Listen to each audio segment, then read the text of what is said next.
a High Speed MPU, and I've got my new dumbass designed universal test display, and it's working good. You can see some extra zeros on the display. That's just a manifestation of the board implementation. It's got nothing to do with this MPU, but this MPU came to me giving the owner some fits, and the eventual root cause of the problem was a dicey socket here at U26. So I replaced the sockets at U26, U27. I cleaned up some hacks up here that were done by somebody else in the sound section. I replaced these 3 power filter input caps, this cap that's in the reset section. Replaced the headers up here. This is the power input header, so I always replace that one.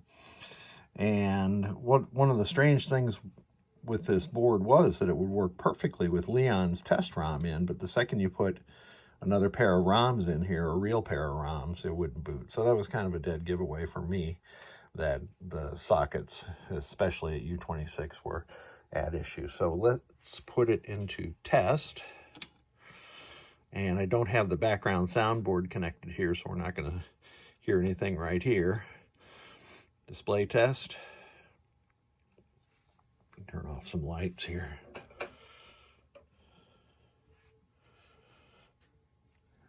In person, these display blocks are a brilliant red, and I really like them. Well, everything's working properly there.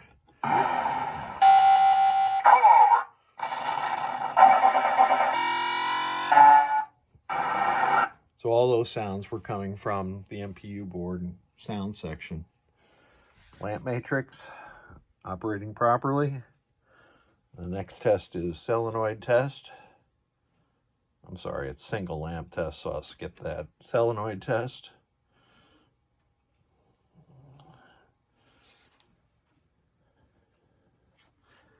Eight.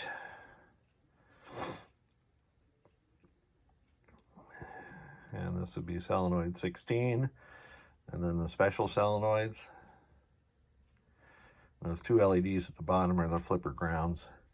I can test these special solenoids individually with this really nice setup. This is the same as the switch input to the solenoid, so that's working properly also. And the next test, I believe, is switch levels. Nothing reported. And now we can do switch edges. So I'm going to go through column or row 1. Row 1.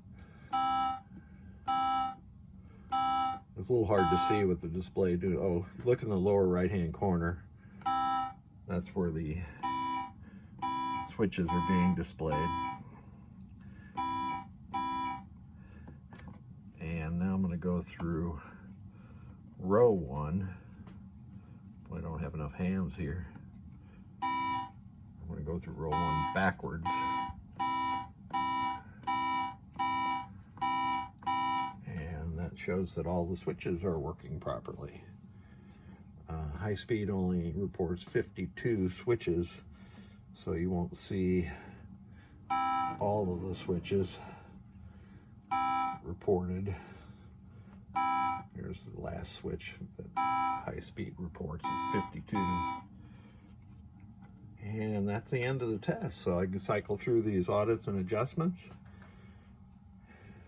and the board will reboot. We've got what we expect on the 7-segment LED. So this board is ready to go back and make somebody happy playing some High Speed, one of my favorite games. Thank you so much.